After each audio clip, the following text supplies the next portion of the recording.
Hi everyone, this is Miss Stefan, and here are your notes today for plot structure.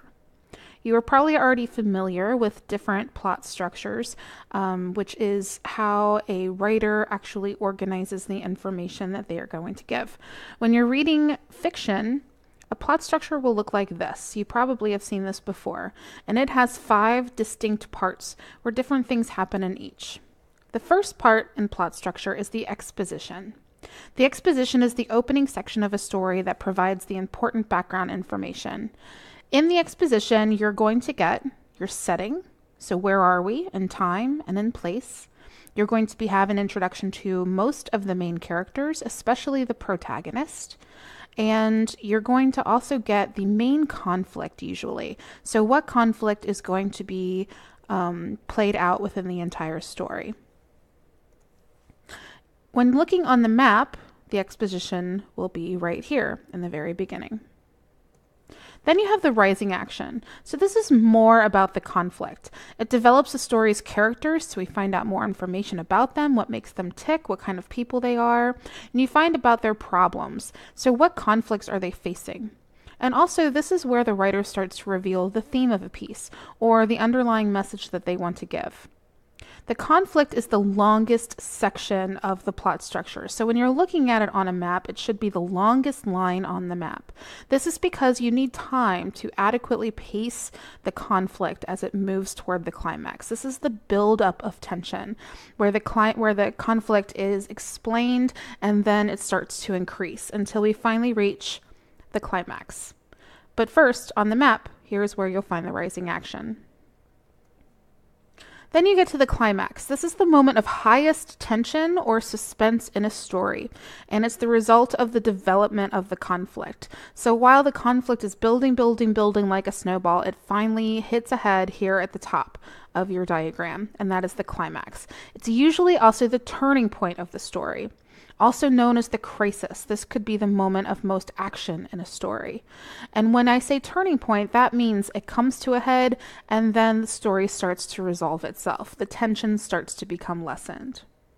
When you're looking at a plot diagram map, you'll find the climax here at the very top.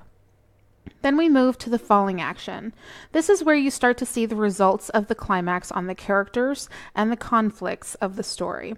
So you'll see how the characters are affected by what has just happened in the crisis. You'll see how the conflict starts to resolve itself.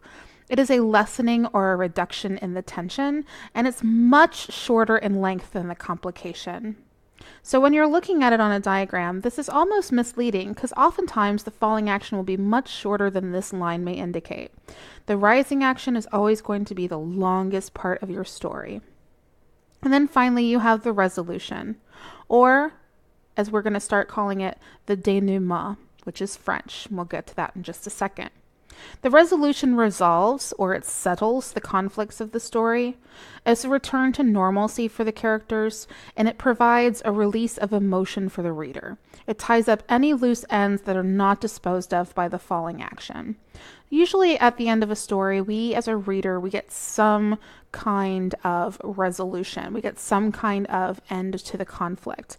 But oftentimes the conflict is still there. It's just resolved in that phase, or it's just become less of a tension. So that's why we use the word denouement. Denouement means to untie in French. So even though you untie the knot, the rope is still there.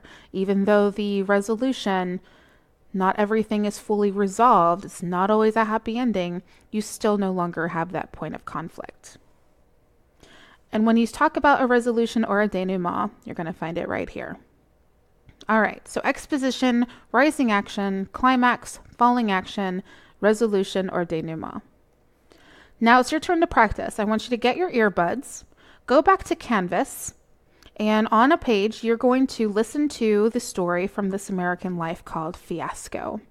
It's a story about a small town play and how it goes horribly wrong.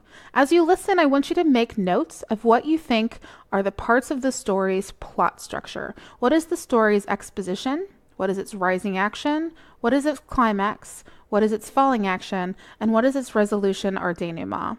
Also, as you go through, label the different parts. What is the conflict? What is the setting? Who are the characters in the story? Where is the climax? Find all of this information, and on a piece of paper, I want you to draw a diagram map, just like this, label it, and as you go through the story, label the different parts of it. What is the exposition of that particular story? Rising action, climax, falling action, denouement.